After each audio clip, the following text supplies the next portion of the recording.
સુરેન્દ્રનગર જિલ્લાના ધાંગધ્રા તાલુકાના કુડ ગામમાં હવે વીજ લાઇન મુદ્દે ખેડૂતોને સરકાર આમને સામને આવી ગયા છે।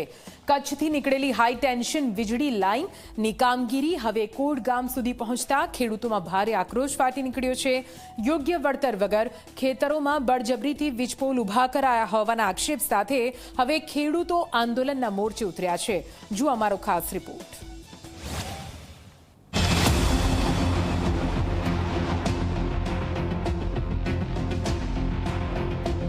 કોટ ગામમાં ખેડૂત સંમેલન યોજાયું, જેમાં પોલીસની દમનગીરી સામે પણ ખેડૂતો ભડક્યા। ખેડૂતોનો આક્ષેપ છે કે તેમની મંજૂરી વગર ખેતરોમાં વીજપોલ ઊભા કરી દેવામાં આવ્યા છે અને જમીનનું યોગ્ય વળતર પણ ચૂકવાતું નથી। કે સુરેન્દ્રનગર જિલ્લામાં આવનારા દિવસોમાં લગભગ વધીને 1 થી 1.5 વર્ષની અંદર 20 થી 22 વીજ લાઈનો, હેવી વીજ લાઈનો નીકળવાની છે। અત્યારે 765 કેવીની છે, KPS 3નું જાહેરનામું ઓલરેડી આવી ગયેલું છે, 800 કેવીનું જાહેરનામું ઓલરેડી આવી ગયેલું છે। એટલે આવી લગભગ 20 થી 22 લાઈનો જ્યારે નીકળવાની હોય ત્યારે સુરેન્દ્રનગર જિલ્લાનો લગભગ કોઈ ખેડૂત, કોઈ ગામ બાકી ન રહે, આવી પરિસ્થિતિનું નિર્માણ થવાનું છે। 29 તારીખે ઉગ્ર આંદોલનની ચીમકી અપાઈ હતી, પરંતુ હવે આંદોલન શનિવાર એટલે કે 30 મેના રોજ યોજાશે।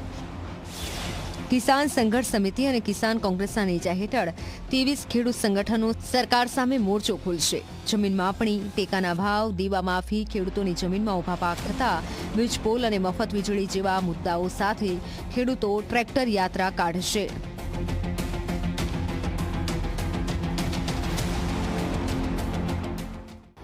તારીખ શનિવાર સવારે 10 વાગે સુરેન્દ્રનગર મેળાના મેદાનમાં એકઠા થઈ અને ત્યાંથી આપણે ચાલતા કલેક્ટર પાસે જવાનું જે આયોજન કર્યું છે એમાં હું આખા સુરેન્દ્રનગર જિલ્લાના ખેડૂતોને આહવાન કરું છું, હાકલ કરું છું કે આવો આપણે સાથે મળીને લડાઈ કરીએ।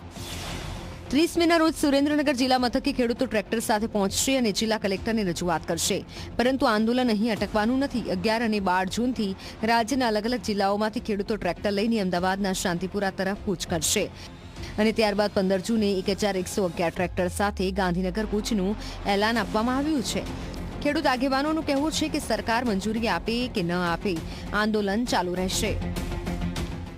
અંદાજે 1111 ટ્રેક્ટર લઈ અને ગાંધીનગરમાં 15મી તારીખે 11 વાગે પ્રવેશ કરશે। આ ચેતવણીના ભાગરૂપે છે અને આ ચેતવણી સરકારને એ રીતે ટ્રેક્ટરના રેલી સ્વરૂપે આપશે કે આ અમારી ઝલક છે અને નહીં માનો તો એના પછીનો જે તબક્કો હશે એ આનાથી પણ વધારે આક્રમક હશે અને આ આક્રમક તબક્કાઓમાં આવનાર સમયમાં કદાચ રસ્તા રોકાવ આંદોલન પણ થઈ શકે, કદાચ આમરણ અનશન પણ થઈ શકે।